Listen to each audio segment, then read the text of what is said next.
حدیث پاک اقبال کھڑا تھی کہ سنا دے کمال دی گال ہے کہ کوئی نہ میرے کو لگتے تساں اپنے بالاں کو بس سخت گال آوندی ہے نا جیڑا بندہ این گال دے گات نہ لے تے ولے نہیں کیڑی جگہ تے تساں دیکھو موبائل کھولو چھوٹا بالے کو ماں نے نچنا سکھائے چھوٹا بالے کو مندے کرنا سکھائے میرا مول مندہ کٹے سے ماں پیو خوش تھے نچنا شروع کی تھے ماں پیو خوش تھے ٹرنا شروع کی تھے ماں پیو خوش تھے پر میں کہیں کو اے سکھائے آج آ کے دے حدیث سنا کھڑا تھی پتہ لگے معلوم تھا حدیث مبارکہ یاد کرنا عربی اور والوں کو سنانا کمال تھا ہے نا تو نعرہ سناؤ اقبال کا کوئی میں چند منٹ انشاءاللہ حدیث سے سنے دیں نعرہ تکبیر سارے بلند آواز میں نعرہ تکبیر نعرہ رسالت نعرہ خلافت نعرہ حیدری نعرہ غوثیہ تاجدار ختم نبوت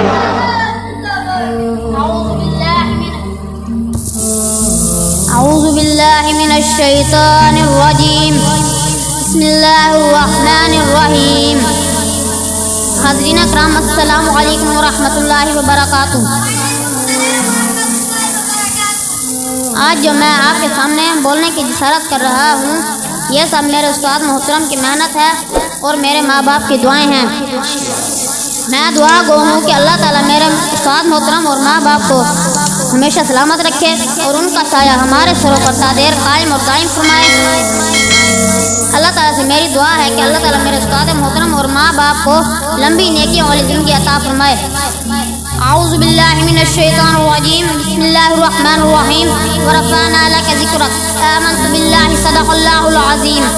الصلاۃ والسلام علیک یا رسول اللہ وعلی آلک وصحابک یا حبیب اللہ۔ قال النبی صلی اللہ علیہ وسلم ہمارے پیارے آقا علیہ السلام نے ارشاد فرمایا انما الاعمال بالنیات انسان کے سارے عمل کا دار و مدار اس کی نیت پر ہے۔ قال النبی صلی اللہ علیہ وسلم ہمارے پیارے آقا علیہ السلام نے ارشاد فرمایا حق المسلم علی المسلم خمسا رد السلام وعبادۃ المریض واتباع الجنائز وإجابۃ الدعوۃ وتشمیت العاطس مسلمان کے مسلمان پر 5 حق ہیں۔ نمبر 1 سلام کا جواب دینا، نمبر 2 مریض کی عیادت کرنا، نمبر 3 جنازے کے ساتھ جانا، نمبر 4 مسلمان کی دعوت قبول کرنا، نمبر 5 چھینک کا جواب یرحمک اللہ کے حق کا دینا۔ قال النبی صلی اللہ علیہ وسلم ہمارے پیارے آقا علیہ السلام نے ارشاد فرمایا لا یرحم اللہ من لا یرحم الناس اللہ تعالیٰ اس شخص پر رحم نہیں فرمائے گا جو لوگوں پر رحم نہیں کرتا۔ قال النبی صلی اللہ علیہ وسلم الظلم ظلمات یوم القیامہ ظالم قیامت کے روز اندھیرے کی صورت میں ہوگا۔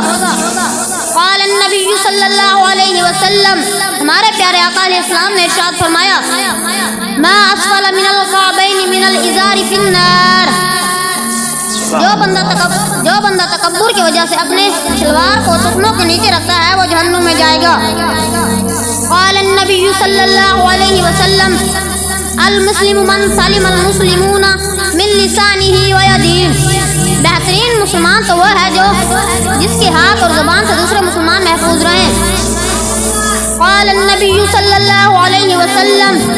ہمارے پیارے آقا علیہ السلام نے ارشاد فرمایا من یحرم الرفق ویحرم الخیر کلہ جو شخص نرم دل سے محروم رہا ہے وہ ساری ہی بھلائی سے محروم رہا ہے۔ قال النبی صلی اللہ علیہ وسلم ہمارے پیارے آقا علیہ السلام نے ارشاد فرمایا لیس الشدید بالسرعۃ انما الشدید الذی یملک نفسہ عند الغضب پہلوان وہ شخص نہیں جو لوگوں کو پچھاڑ دے بلکہ پہلوان وہ شخص ہے جو غصے کے وقت اپنے نفس پر قابو کر سکے۔ انشاءاللہ جو سکول والے بچے ہیں ان کو چھٹیاں ہیں 2 مہینوں کا کورس کرا رہے ہیں 40 حدیث مبارکہ آپ کے بچے کو یاد ہوگی قرآن کریم اچھے طریقے سے یاد ہوگا اور عقائد پر جو کتاب ہم 2 مہینوں میں پڑھائیں گے انشاءاللہ وہ کوئی آگے بولے گا نہیں۔ جن کو چھٹیاں ہیں بڑا ہے چھوٹا ہے انشاءاللہ عصر سے مغرب تک ہم یہ درس دیں گے بچوں کو یاد کرائیں گے۔ جو ہم چلے جائیں مر جائیں آپ کے بچے آپ ہمارے جانے کے بعد پیچھے کھڑے ہو کر آپ کو حدیث مبارکہ اور عقائد پر بیان کر کے سنا سکیں، یہ ہمارا مشن۔ یہ ہے ہماری کوشش، آپ کی یہ کوشش ہے، آپ نے اپنے بچوں کو اس ادارے اس مسجد میں بھیجنا ہے۔ انشاءاللہ آپ کا بچہ ڈانسر نہیں بنے گا، گانا گانے والا نہیں، بلکہ بچہ آئے گا 40 حدیث مبارکہ یاد کر کے چلا جائے گا، کہہ دیں سبحان اللہ۔ اور کورس کرائیں گے، عقائد پر کتاب پڑھائی جائے گی، 2 مہینوں کا کورس ہے۔ جو بچے سکول کی چھٹیاں آئیں انشاءاللہ ان کا عقیدہ بھی درست ہوگا، ایمان بھی بچے گا، جان بھی محفوظ رہے گی۔